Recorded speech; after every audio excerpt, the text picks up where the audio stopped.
You're listening to PlayStation Power. I'm dying. Oh, no, wait, no, that's not right. I'm George, and with me is Greg.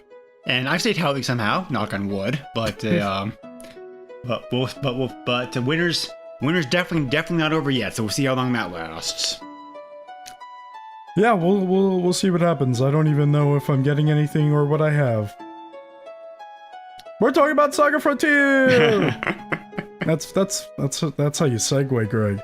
Well, I did have a segue in mind because I was going to go. Okay, I want to hear it.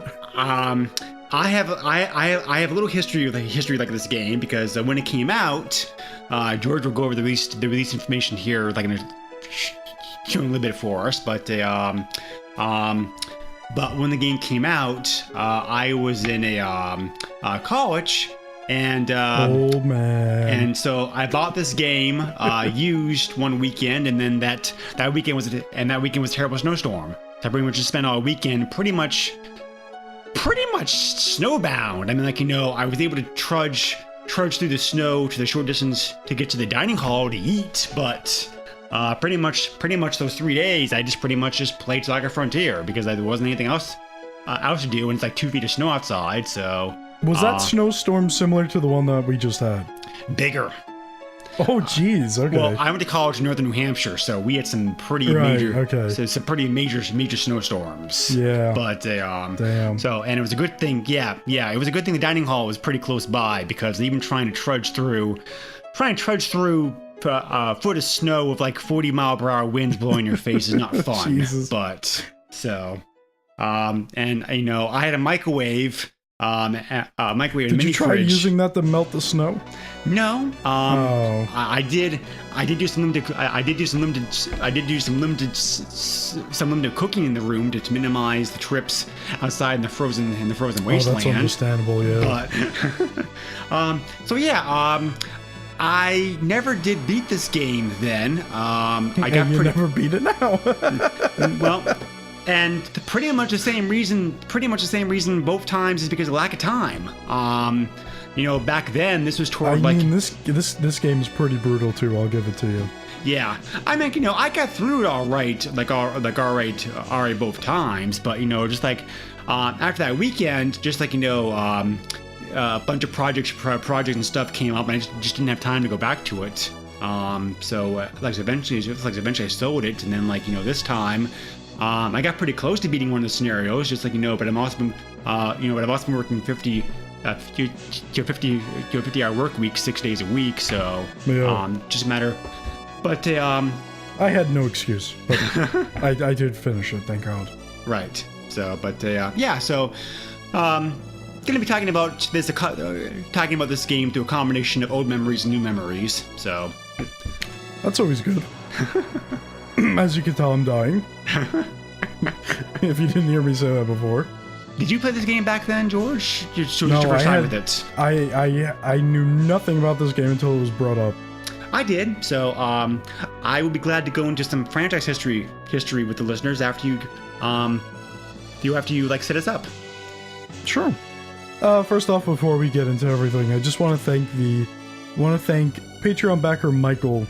The suggestion. He was talking to me and he was like, oh, SaGa Frontiers is good. I really like it. You should probably play it at some point. I was like, yeah, well, that's a good idea for the podcast because that'll definitely make me play it. But this game was released for PlayStation in Japan, July 11th, 1997, North America, March 31st, 1998. It was released for the PlayStation Network in Japan, November 26, 2008.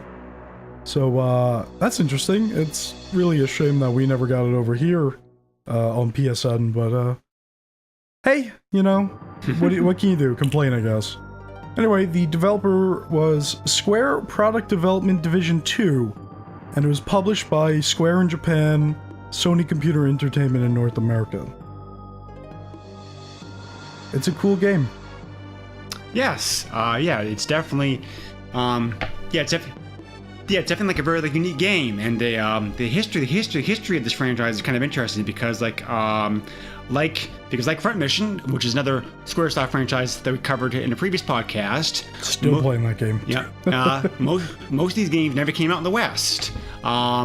there are kind of three main, I guess you could call them spin-offs, like the SaGa games.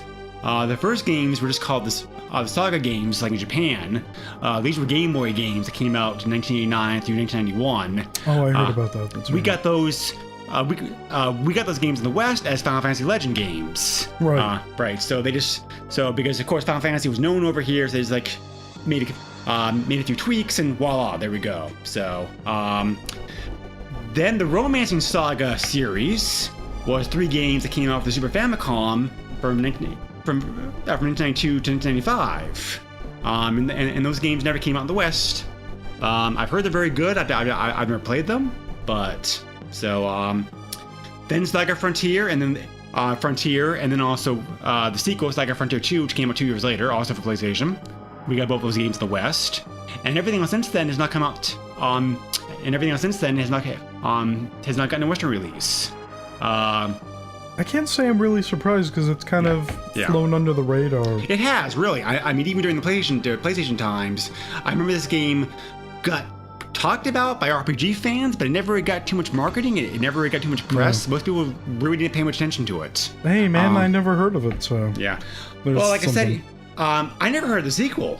I didn't even know the sequel came out for this game like years later. The only reason why I figured out that there's a sequel is when I was typing in what game for streaming. It said SaGa Frontier 2, and I was like, what?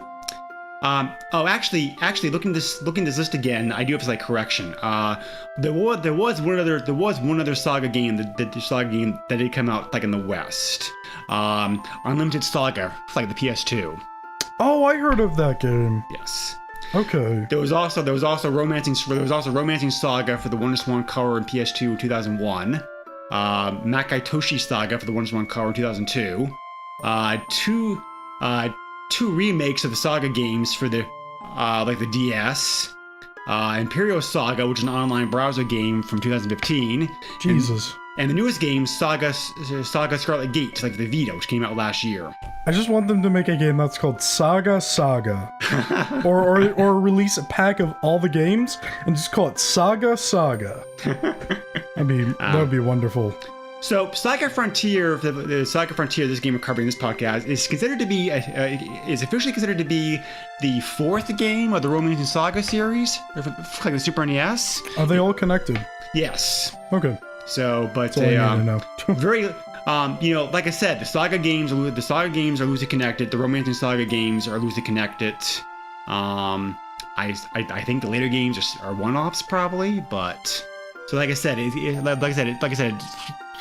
little bit confusing. But this is the franchise that's much more popular in Japan than it is here in the West.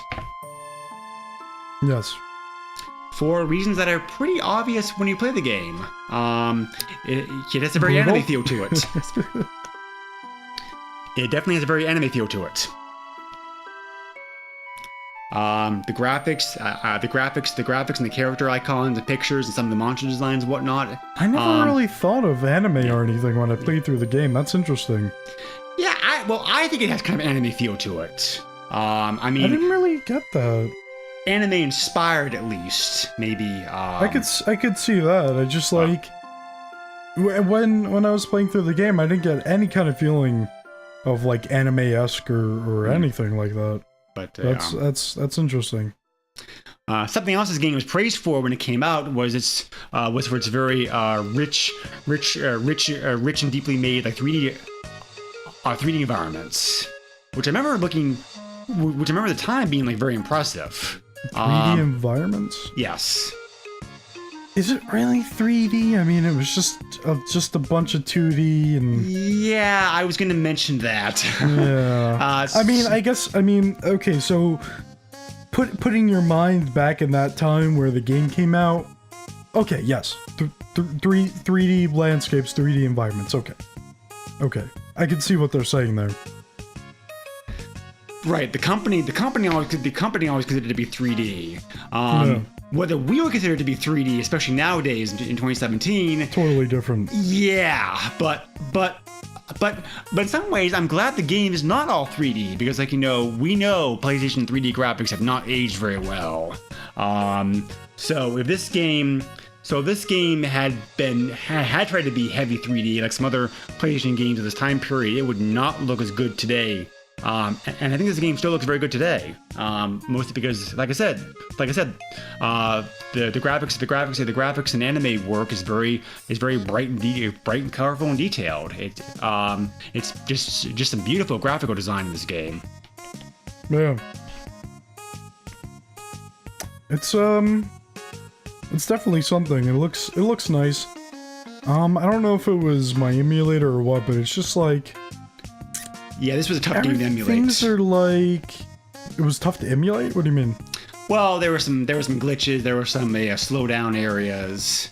Really? I didn't get any of that. The only problem I had was actually a bug in the game.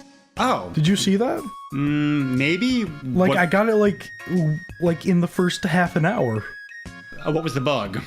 So, by the way, I played as T260. Okay. Also known as T260G. Yeah. Yeah, we should probably talk about that for a little bit because when you start the game, you have the choice. Say the choice of going through. Is it 7 campaigns? I think it's 7 main characters. There's a bunch of 7. them. Yeah. So the game differs a little bit depending upon which character you play as. Are you sure a little bit? I feel like you might have a totally different story than me. Well, the ultimate story. Let me rephrase that. The ultimate story of the game is the same regards to who you play. Is it? Each character's story, however, is different because each person's doing different things in the game to get to that final point. And you also have different interactions with NPCs because like certain characters can recruit certain characters that other characters can't. So your party composition is going to also vary greatly depending upon which character that you play as the main character. So you all fight the thing with the TVs? Yes. Okay. I didn't know that. That's interesting. But how you get there is totally different because it's definitely one of the strengths of this game. The replay value of this game is quite high compared to many RPGs because the fact that the story is just different enough for like reach the main characters. Right. It's not like you're picking a class. You're actually picking a character with each character has their own backstory and everything. Right. Yep. There's some humans. There's a robot which you're playing as. There's a monster. I think there's an elf. I think monster sucks. Yeah, well, he's not. I got him in my party. Monsters are. There was somebody in my chat where it was like, dude, like monsters, and I was like, no, monsters suck. Yeah.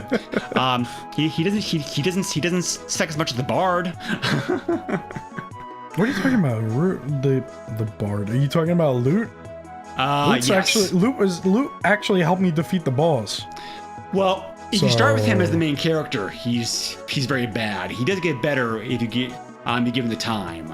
Well, let's also say that I had a lot of help, so I technically kind of knew what I was doing compared to like because I had people who were like, oh yeah, we looked into the code and we figured out this, and this, and I'm like, oh, okay. Whereas you're like, oh, I remember this from like playing it before. But like you're technically going in blind still. I was gonna make this point later on, but since you brought it up, I think that one of the strengths and weaknesses of this game is the extremely complex nature of the gameplay. It is not beginner friendly. No, it is not, and everything is hidden. Everything is hidden. Is hidden behind the surface. The game does a very poor job to explain to you how the how systems work, how stats go up, characters that you run into, what items do, what magic potions pick up. It's all there. It's all very intricate. It's all very detailed. It all works, but it's all machinery behind the scenes.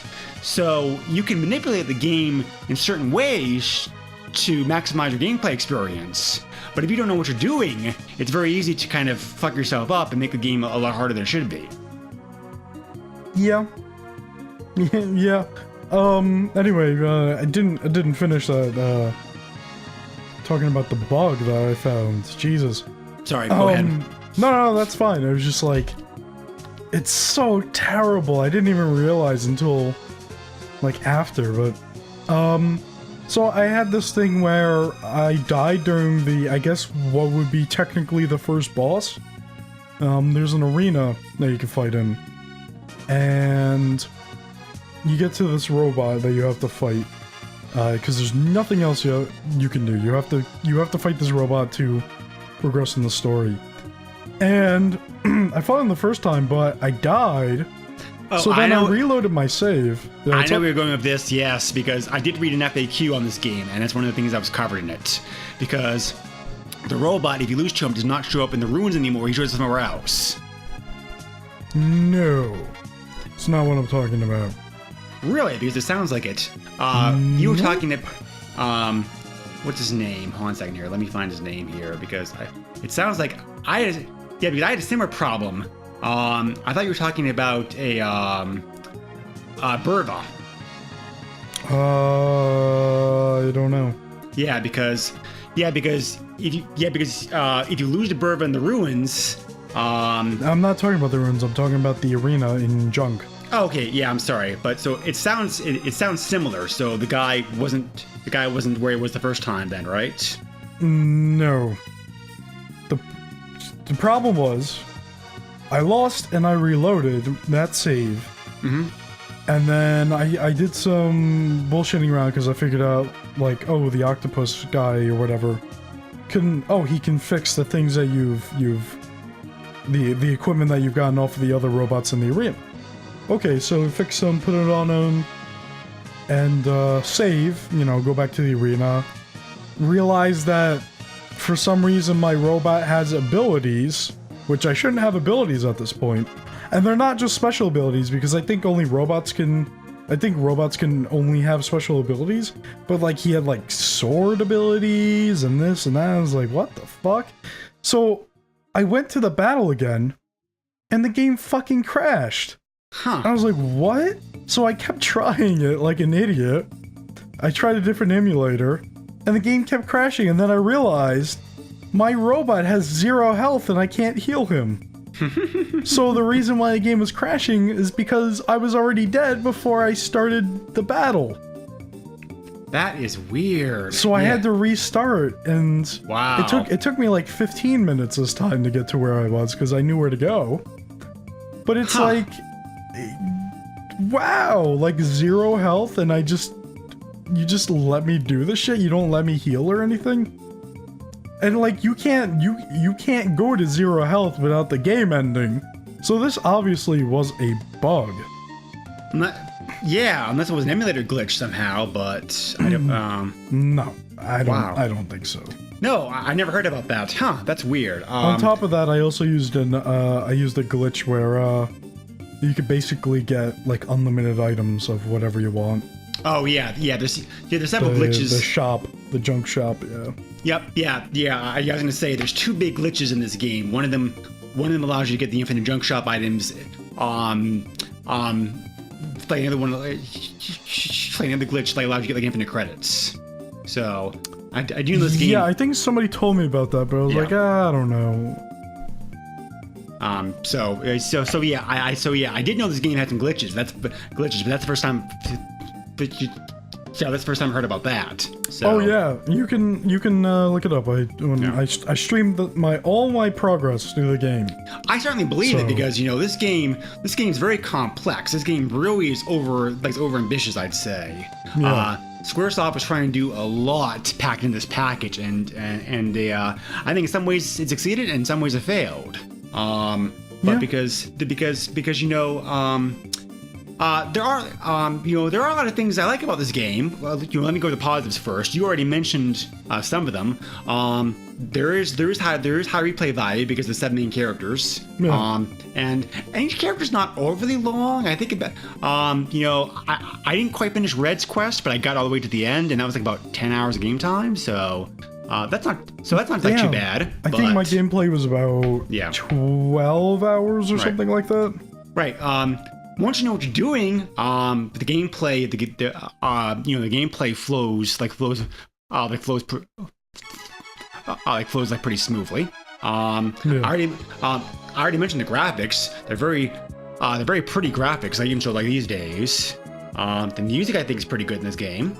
Squaresoft always had good music in their games, so no problem there. Yes, yes. The battles are of uneven difficulty.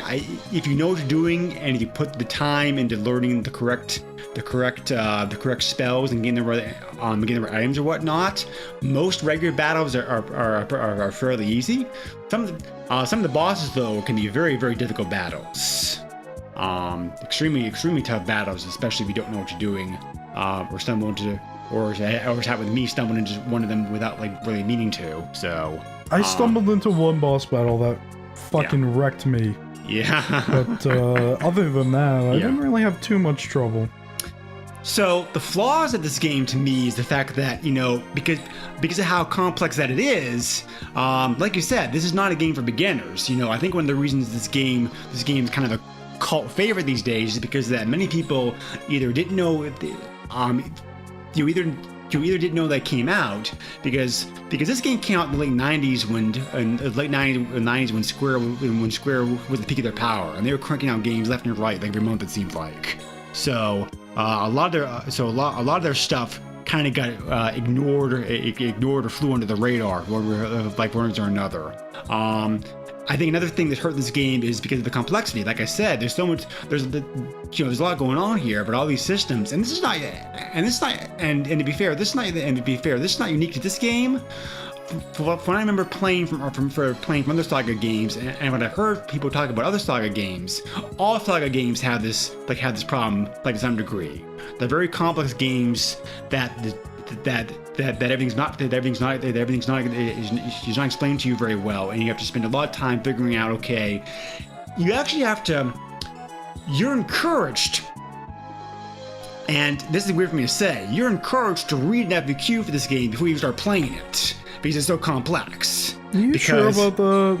Because if you take the time to find out what you should do with each character and how you can, you know, best massage things to your advantage, you'll need your time playing this game. Now, you don't need to do that, but it's certainly recommended because of the fact that if you don't, you can have some really difficulties trying to get through the game. So, I appreciate it. So I appreciate a difficult RPG, but I think in some ways this game's too difficult. It's certainly, it's certainly very frustrating. Yeah, this game was fucking brutal. I made it through it though. Yeah. I mean, there were two people who helped me. That was interesting because it's just like, hey, do this and oh, you know, you should probably optimize your character this way. Put this and this on him and make sure he's got this skill. And it really changed the gameplay for me because it's like these guys are helping me. Right. And that's really cool. Because I might have not been able to finish the game without their help, to be honest. Oh boy. That's why I was saying that you don't have anybody to help you. I certainly don't see any harm in looking at, like, you know, a short FAQ for each character who start playing, because a little bit of foreknowledge will go a long way how you play, and there's plenty of like spoiler-free FAQs out there for this game. Because like I said, since this game is a cult favorite, there's tons of information out there for it. And the thing is, I was playing as, you know, one of the outlier characters, you know. The robots of the game don't actually level up. They rely on their equipment and they rely on learning abilities from other robots. Typical of other RPGs that have like robots in them. Like when I remember. Really? Because most of the time the robot just levels up with everybody. What did the robot from a Seventh Saga do? Like, did he level up? That's a game covered for the Super NES podcast. There's a robot class for Seventh Saga? Yeah. One of the main characters is a robot. I don't remember that. I'm thinking he doesn't level up, but I'm thinking they. But anyway, sorry. Go ahead. We're getting sidetracked again. What else to do? Yeah, no. I think it made it more difficult because you couldn't just go out there and try to level up your stats. Which also, grinding is a bad idea because it actually increases the difficulty of the enemies up into a certain point. Again, something else the game doesn't tell you. Yes, but because you're trained from RPGs of this era that grinding equals good usually. yeah, and I mean, how was I supposed to know that like certain pieces of armor do different things, and that's really good for the robots because they don't level up, but stats grow in this game. There's no levels. There's stat growth. Eventually at one point I had 3 robots and one human in the party, and that was pretty good because like if you do it right, you can make your robots very overpowered. But again, if you do it right, you can have the humanoid characters like kicking ass with the skills that they learn, and the way that they learn skills is based off of the skills that they have equipped, and it's random, which again the game does not tell you. So I had people tell me, oh yeah, put like Gale Slash on, put Wheel Slash or whatever the fuck it was, and then put this, and don't forget that, and it's just like, okay, yeah, now you're learning the high tier skills because you have all of these equipped. And you can't learn skills if your skill slots are filled. Right. So it's just like, shit, they're like really piling on a lot. Like, you know, somebody's just taking a huge dump on your plate. And it's like, fuck, like I can't, you know, I'm still trying to finish off half this other dump. But, I mean, I still like that. It's just, I'm not saying that the game needs tutorials, it's just I feel like things need to become a little more obvious. Because this game feels like it's a lot about secrets, and not in the way of like they want to keep secrets away from you, but it's just like they don't tell you how the game works. Is the biggest problem. Yep, I definitely agree with everything. I definitely agree with everything you said, like 100%. From what I've heard, the sequel addresses some of those. The sequel addresses some of those issues, which I'm curious to play now because, like I said, I never played it. So yeah, maybe sometime for the podcast. I do appreciate the fact that this game is a little bit open-ended. You do have yes, you can select where you want to go, but. So I don't know what it was like for you, but when I was playing as a robot, not too many places had things for me to do. Yeah, it varies depending upon which character you are. Some character story paths seem more fleshed out than others because some characters have a lot of side quests available to them, and side quests to them, other characters don't. So it's just the game's not very well balanced, unfortunately, but. That's not to say you can't have a lot of fun with it. Just like, you know. Oh no, yeah. Not saying That's what I said. I see no harm in looking at a walkthrough or they're gonna have to cue this game beforehand and being like, you know, okay, I want to play. I want to play as this guy or girl. What do I need to know before I get into it? Kind of, you know, just like reading up a little bit on it because a little bit of information can go a long way to smoothing out your gameplay experience and kind of avoiding some of the frustrations that George and I like went through. I don't remember exactly feeling this way back in '98, but I'm sure I had to be really frustrated like this game back then. It's probably it's probably like one reason why I never went back to it. We actually had a ton of fun with my gameplay because we were towards the end, and when you get to the end, you're in like a simulation of some sort, and it's like, oh, you gotta get into like 7 fights or something to find a tree, and so you can finally go and fight the end boss. And then we just ended up talking about fucking cereal, and it's like SaGa Frontier, yeah, it's just the same game. But they just have the Raisin Bran son, and he's gonna give you raisins, and stupid bullshit. Like, it's just like, this is what, like, a game stream devolves into. It's just like, let's talk about cereal, and I like cereal, that's good for you, but I still like Lucky Charms, and Like that's what we were like. Go and watch the footage. Like we were sitting there for talking about cereal for like 20 minutes while I was fucking playing the game. Right. Oh my god. Yeah. It's stupid bullshit, but anyway, yeah. It's really interesting what the robot can learn because you can set up your robot so many different ways. Right. You could get different types of guns, and guns actually change when you put them on a robot. They actually like basically unlock abilities that you can use, but you have to use the gun to use that skill per se. Right. Whereas the gun works, the gun works like a gun when you equip it on somebody else. Somebody that isn't a robot. Right. And I find that really interesting. On top of that, the skills that the robots have, like, I was running around like, oh, I need to, I should probably get the skill for everybody else. And I found myself fighting enemies constantly. It's like, oh, okay, recharge from them, take their energy or whatever. Oh fuck, we didn't learn the skill, so it's like, battle, battle, battle, not getting the skill, battle, battle, battle, okay, finally got it, now I have to work on the next guy, battle, battle, battle. And then it's just like, I took a break and I came back to it like the day after, and it's like the first or second battle, I finally got what I needed. It's like, fuck, where were you last night?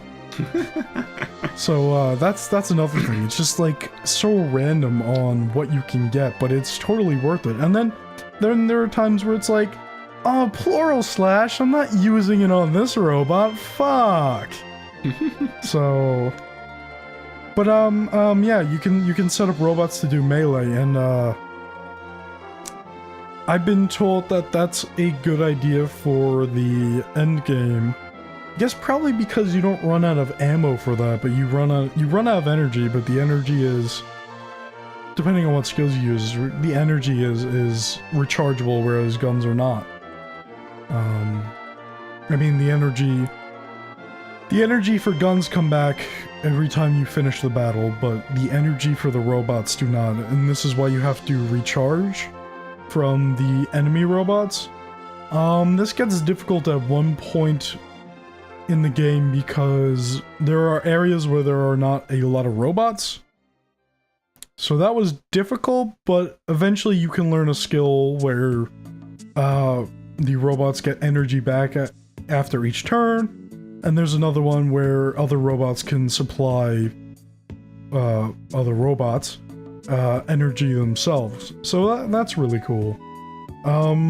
Basically at the end, I guess what you want to do is have, if you're going through T260's story, what you want to do is get a full party of robots, because at the end they can all support each other.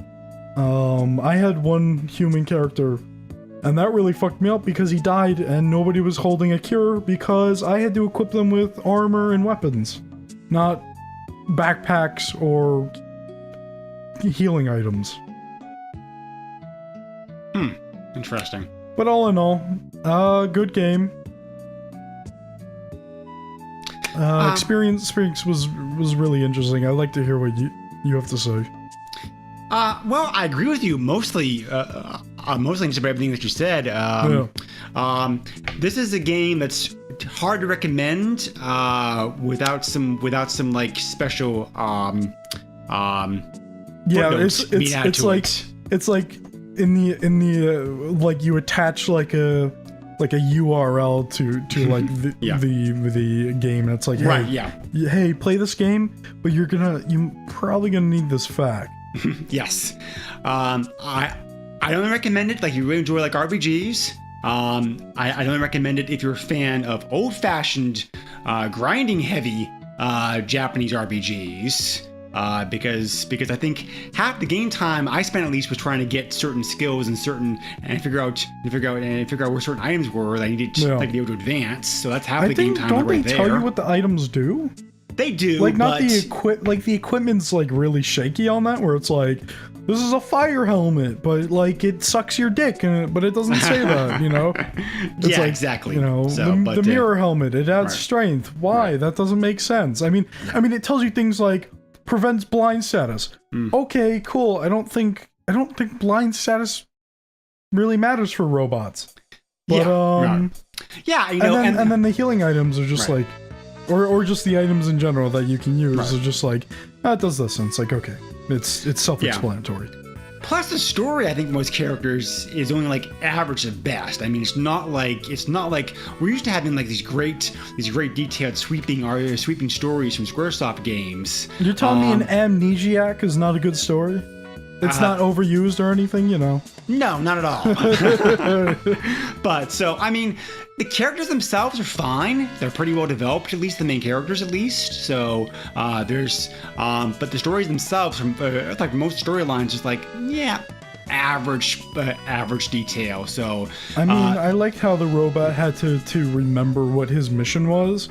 And you have to go, like, it doesn't tell you where to go. Like, you have to go and explore. Right. And it's like, there's this crashed ship. Yeah. There's a computer in here. I can read the computer. Oh, he's downloading data now. He kind of remembers what's going on. Right. Like, that's really cool. Yeah. Now I was going to say the gameplay is where it shines, because even though with the caveat about the frustrations inherent in this game, once you figure things out, if you like this kind of game, and if you put the time energy into the game that needs, you can have a pretty fun time playing it. It's definitely unique. I certainly can understand why it's a cult favorite. From what I understand, most of the problems and flaws we talked about were at least addressed a little bit in the sequel. That's supposed to have like a better story, better characters, that kind of stuff. But even like I went looking for reviews of this game. Even reviews back in the day were very all over the place. With some people like really hating this game, and some people like really loving it. Yeah. Just to give a few examples, EGM gave it like EGM gave like 8 out of 10. GamePro gave it a perfect score, 5 out of 5. Wow. Whereas GameSpot gave it a 6.9 out of 10, and that's still a good score though. IGN gave it a 7 out of 10. Honest Gamers gave it like a 4 out of 10. Wow. And the official PlayStation Magazine gave it 3.5 out of 5. That's weird, because you think OPM would kind of be a little biased maybe, and it's like, oh, PlayStation's so good. But that's my impression of everybody at OPM. Oh, PlayStation's so good. And like that's whatever. And again, fitting with that trend of reviews all over the place, Game FAQ ratings on this game can go anywhere from like 5 stars, like all the way down to like a half star. So, but those are user ratings. Yes. So I'm sure somebody was just like, I don't like this joke. Right. That's it. I'm done playing this game because that joke's dumb, and it's like, the reason I mentioned half a star, bad jokes, bad game. The reason I mentioned it though is just illustrate the point that even now, as in back then, the reviews are all over the place. This game's highly subjective. Probably one of the most subjective games probably the most subjective game that we've covered so far on this podcast for sure. But because like I said, you have to be a certain kind of person to enjoy this game, I think. If you're that kind of person, wait till we play like the Leisure Suit Larry game. Then we'll get into some interesting shit. Yeah, well, that's also subjective, but not to this degree, I think. But we'll see. So that's why I was saying, this game is a very niche game, which I think is another big reason why I didn't do very well when it came out. You really have to love this kind of game. If you do and never played it, by all means check it out, because it's certainly an underrated classic. But if you don't like difficult RPGs or if you don't have any tolerance for Japanese RPGs of this time period, or like want a game that has like a great story or some like some fun breezy gameplay, by all means, you're not gonna like this game. Yeah, stay away from this at all costs then. But yeah. Now, having said that, I think it's worthwhile checking out this game on YouTube. There are some very good Let's Plays of this game out there that are kind of fun to watch. There's a really good stream by this one guy. He played through the whole robot story. Yeah, he tried to, at least anyway. Hey, what do you mean tried? I finished the game through with the fucking robot. You did, yeah. Yeah. So, yeah. With help. we were looking for the tree, and then we found it in battle. And then we were looking for the 2 scoops Raisin Bran son. It'll all make sense if you watch it. It was a bunch of fun. It was a bunch of fun towards the end. Yeah.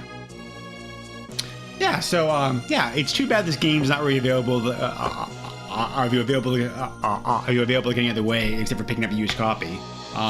Hey, it's, if you're in Japan, pick it up on PSN. Right. Well, that makes sense, because like I said, this franchise is much more, this franchise is still going on in Japan, so, I definitely could see this game appealing more to Japanese gamers, because this game definitely has a very Japanese feel and mentality to it. Yeah, I mean, it's a game that really makes you work at it. Really makes you work at it. Yeah. If I was to rank this game in difficulty for RPGs, like, maybe like 1 being like the easiest kid-friendly RPG out there, like, I'd say like Final Fantasy Mystic Quest. 10. I was gonna say about a 9 myself personally, like I'd like 1 to 10 scale. Yeah, because I've played harder things, but this game was still so have I, brutal. yes, but I think like but again to go back to game we already to go back to game that we already mentioned, I think that a 7th SaGa is probably the more difficult than this is. Probably, but it's really weird because I didn't have too much trouble with that game. So there are a couple. There are a couple more difficult console RPGs, but this is certainly up there, like up there near the top. Yeah.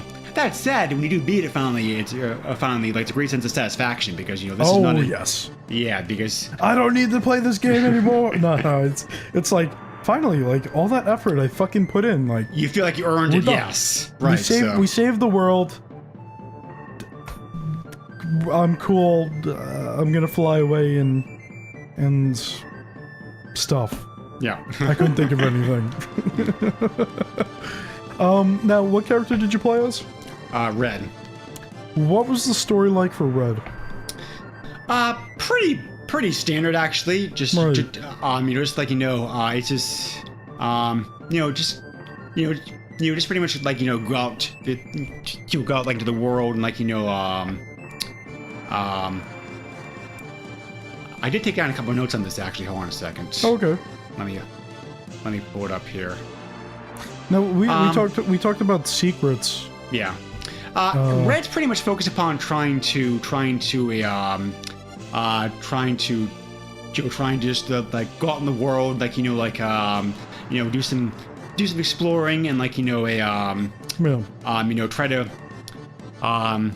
just like he wants to go out. He wants to go out and explore the world, has his skills. He also wants to get revenge, like upon this group called Black X, who attacked him and his father back when he was a kid. So that's actually, it's actually how they, it's actually how the typical revenge story. Yeah. It's actually how the chapter opens up for him. Actually, like I said, said battle, but so it's pretty standard. I just picked this one because I remember this is picked this one because when I remember playing almost 20 years ago, like when the game was new. So and he's a pretty good human fighter. So he gets some, he gets some very good gear, some very good skills. So probably one of the easier characters to play through the game as. Yeah. Yeah, no, T260s was just a bunch of like, we gotta go to HQ and there's just robots everywhere and you learn skills and you learn his past basically, and then you learn that T260 was made to be a weapon to counteract the weapon that was made. So there's that. I thought it was cool. It's like, oh shit, we just realized that His purpose is literally to be a weapon, and that is it. To counteract a weapon that is trying to destroy the world. So that's cool. Like I said before, we talked about secrets, but we talked about secrets in the sense of they're not telling you everything about like equipment and stuff. But on top of that, there's other things that are kind of secrets. There's a town, or it's a city, whatever it is, and you know you're exploring the area, and you're getting attacked by enemies and all that shit, blah blah blah. There's one guy that you can find, and he's not too easy to find, but there's one guy you can find. And if you're playing as the robot, he sells you this secret board, and the secret board is actually very useful. But what he does is he wants to charge you. He wants to charge you a decent amount of money, but you can actually talk him down. Like you decline his offer, and you keep declining his offer, and he'll actually lower the price every time. And you buy it, and then the secret board, if you equip it, it allows you to use certain like skills and stuff that you can't use without it. You know, there's like a virus skill, and there's like a skill called Logic Bomb, and shit like that. That's actually pretty useful for the end game. On top of that, there's also like it's kind of hidden.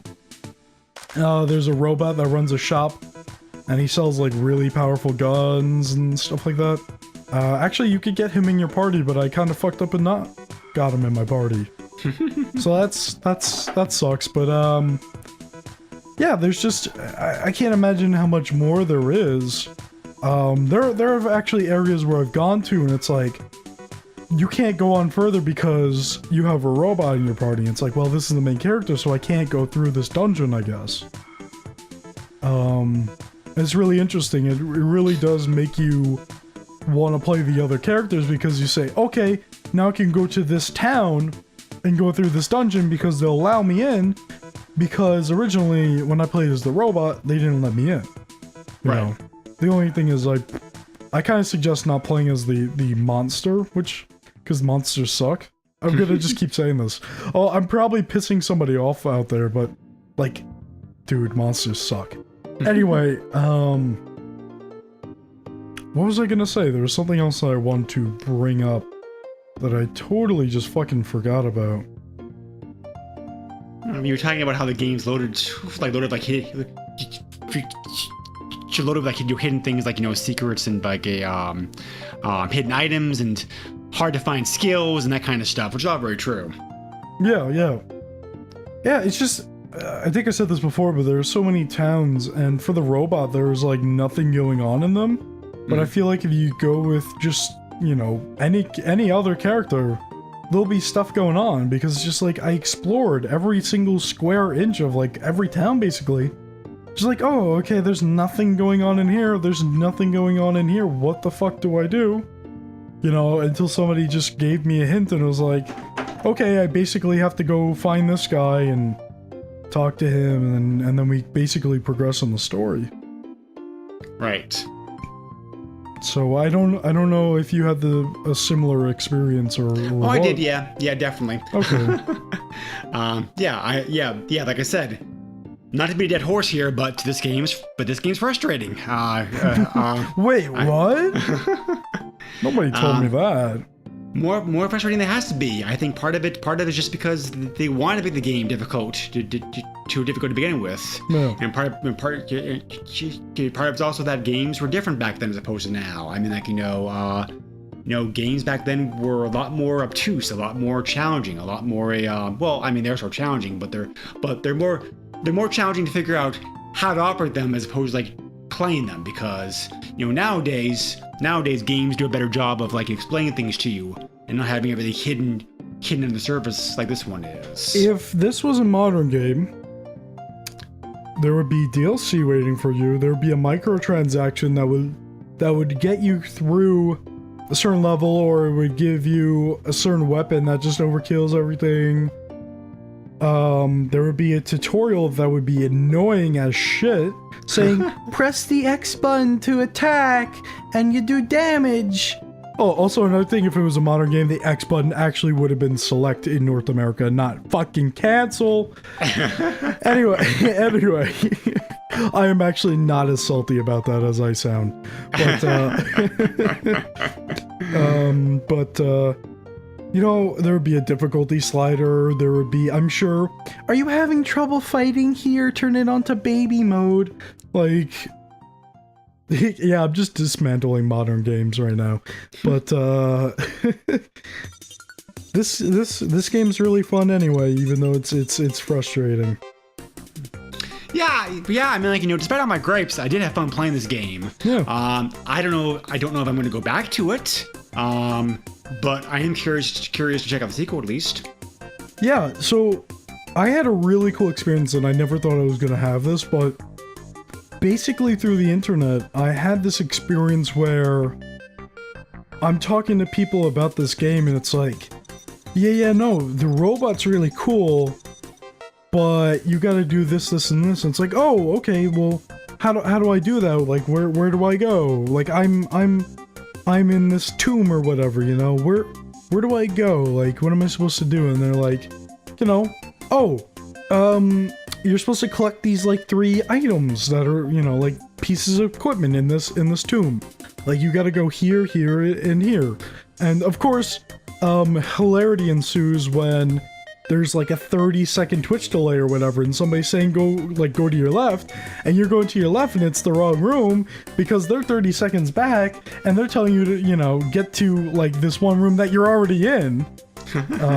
So that was interesting. But yeah, no, it's that thing of talking to friends, trying to figure a way out. Like, you know, it's kind of like the thing of when I used to see my cousin a lot. You know, we usually played the same games for the most part. You know, and this was like, you know, PS2 was still like a viable thing. So like it was like Kingdom Hearts or Final Fantasy X or whatever, and it's like, yeah, I'm on this part, but I don't know what to do or I don't know where to go. And my cousin would say, because he would finish the games before I did, of course. He'd say, well, you know, before you do that, you should pick this up and then go this way and that way and so on and so forth.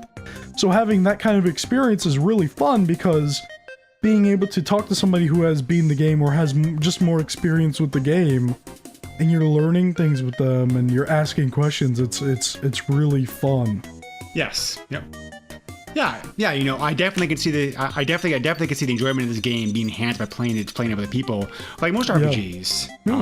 Yeah. A lot of them operate that way. So. On top of this thing where it's like, you know, you're definitely gonna have a different experience from somebody because, you know, you're playing as the robot. You're doing this. You're gaining these skills. You figured out this information. Your friend is playing as the monster. Your friend's stupid, but anyway, you know, your friend's like, oh, I found this like really cool accessory and I put it on my monster, and now he sucks dicks or something. I don't know. I think that's the second time I said that on this podcast. But he shoots poop out of his ass and it kills all the enemies. But you know, it's just so interesting. I love that. I love when I can play a game, have my experience, you know, have these stories in my mind, come to somebody and say, well, yeah, I came up to this part, I found this like bio research lab, but actually what they were doing were like experimenting with monsters in a very unethical way, and then the boss was like this giant dragon that looks like a turtle, and then you could say, Greg, well, I played as this guy and all I found was people trying to steal from him, and it turns out that his dog was a bastard, and I don't know. You know what I'm talking about, though. Yes. Like you'll have oh, I went to this tomb, and I fought off this giant boss, and I found this really overpowered like piece of armor where like nobody can touch me now. And it's like, oh, okay. Like I saw that tomb and I was gonna go to it, but then I completely forgot and I finished the game. You know. I'm really killing my voice here. Oh my gosh. Yeah, I think we pretty much have said almost everything to say about this. Basically, definitely a very unique game. I certainly cannot think of too many games like this out there. it's certainly very interesting. No. And if you enjoy old school hard RPGs, this is definitely worth checking out. How expensive is this game to find, George?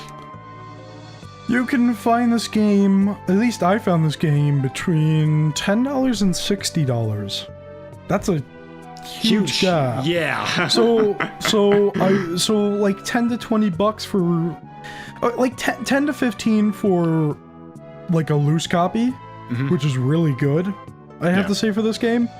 And then the price kept going up, which was really weird, but 60 bucks was the highest, but that was complete in box. On top of that, I've seen sellers sell for around the same price that actually included SaGa Frontier 2, which was really interesting. But the game by itself can go up to 60 bucks, which is an alright price. I mean, it's better than other games I've seen go for $70, $80, $90. So, yeah, no, I would say that this game, for me, I'd probably pay up to 30 bucks for it. Yeah, the average price of this game on Amazon seems about like $20, so I'd say that's probably like fair for it. That's pretty good. Yeah. Huh. Well, we should probably not release this podcast because the game price is going to go up by like 30%. I wish we had that effect, but I don't think we do. It's the power effect. I don't know. Whatever. Yeah, if we had that effect, I would probably stop doing this podcast because, like, I kind of want to get these games, and bringing them up in price is not going to help me accomplish that. Well, every now and then there are sellers who are. Every now and then there are sellers who will put up greedy as fuck. Well, you know, it seems like I see like every once a week a so-called Squaresoft bundle, which would be a whole. Which would be most of the games that they release for the like the PS or the PS2. Sometimes complete, sometimes not. But you know, and those can go for some okay prices. So just like getting this game in a bundle might be the best way to get it. Especially, you know, because people do like to sell RPGs together, like in a group. So yeah. So I really like this game. It was really cool to interact with people who really enjoyed it. Magic of the internet and streaming games. But definitely something I'm gonna have to come back to so I can take a look at the other characters' stories. Yeah. And I'm probably gonna have a totally different experience than the one I had with the robot, especially the bug that I found. Fuck. Like, that was so terrible. Definitely a buy. Like, if I really had the money, like, I would go and buy it just to have it, because that's really cool. Yeah, like I said, you know, like with recommendations, you know, with the warnings with the warnings that I already said, like, you know, like you fall into that group, which is not very many people, which I admit is like a small group out there, I think, of people who like A and B and C and D. But if you're one of those small minorities, people who do like all those things, and you have not for some reason played this game, by all means, go play it, because you're definitely gonna have like a fun time with it. Yeah, and something that I forgot to bring up was it does the interesting thing of you save system data for the game, and what it does is after every time you finish the game with each character, you save that to the system data, and apparently you get something after you finish each story. Yeah, there's a number of games that do that, or at least like similar things, like similar things to that. Yeah, but before the PS3, I haven't really heard of like saving system data. You know, because like, you know, PS3 a lot of the time saves system data for playthroughs and stuff. Like it depends. It depends how you define system data, because, you know, like for example, one game I'm thinking about, which is also a PS game, in order to unlock a certain ending in that game, you have to play the game twice first, and the third time play the game on the same save file, then you can unlock that ending. So it depends. Like, it depends how you define system data. But, I don't know. Is that all we have to say about the game? I think so. Yeah, I mean, like, you know, I think that I definitely am curious to check out the sequel because the sequel would be to be like, because when I heard the sequel's even better game. It fixes some of the issues that this game had, but because its first game got so many mixed reviews when it came out, I think the second game even flew under the radar even more so than this one did. So yeah. So I'm curious to see how it relates to things. So very interesting pick. So many thank yous to the Patreon person. I think you said his name was Michael. Yes. Who recommended this game. So yeah, thanks again. And the next episode we're having a guest host, right? Yes, actually, I was gonna bring this up when you were done. Yeah, we never know what game we're covering while we're recording, so we never bring it up. But we have plans for the next game, and that's gonna be Jak and Daxter, the Precursor Legacy, I believe is the subtitle. This is actually a game that I have experience with as a child, and I have like an interesting story or two. Never got too far in it, but yeah, we're gonna have a guest on, and you know what? Just wait and see who it is. I don't want to spoil it. Yeah. But that's gonna be really fun. Yeah. Whereas I've never played this game, so I'm curious to see how it is. Yeah, so it's gonna be two guys who have experience with it and somebody who's gonna be seeing it, you know, for the first time. That's gonna be interesting. I kind of suggest you watch the there was a speed run that they did for AGDQ 2017. I really suggest watching that, Greg, because you will probably shit your pants. It's like, wait, what just happened? And realize that this game that takes so many hours to finish can be finished in like, I think it was like an hour or two or something like that. Really crazy. Huh. Yeah. Anyway, thanks for listening. If you would like to back us on Patreon, you can find us on patreon.com/theboxfort. That is patreon.com/theboxfort. That helps us with keeping the lights on, equipment, and various other things. You can find us on iTunes, Google Play, Stitcher, and the website, which is teboxfort.com, TEHBOXFORT.com. We have other stuff on there as well. We also have a Facebook group. Look up PlayStation Power and you should be able to find it.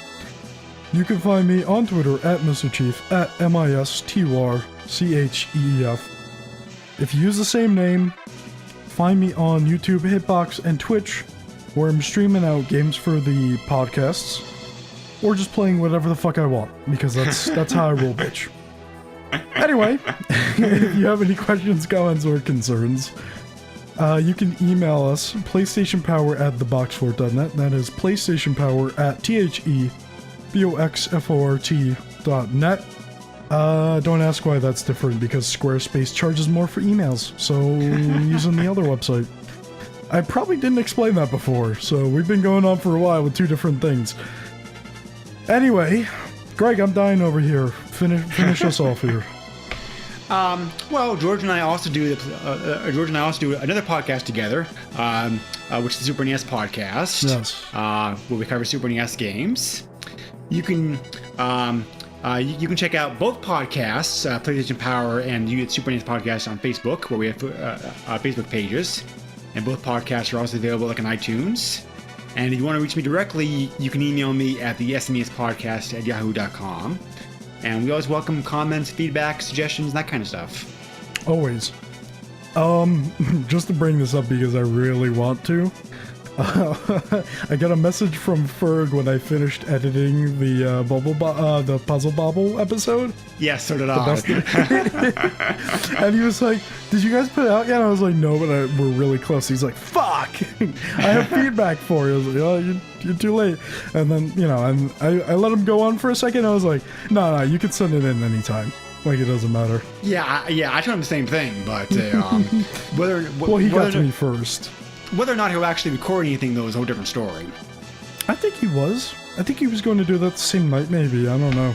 He says he's going to do a lot of feedback, a lot of podcasts, and well, you can see where that goes. Yeah. You sending people messages late. But yeah, anyway, with that, thanks a lot and goodbye. Yes, thank you very much all for listening. We appreciate your support and take care.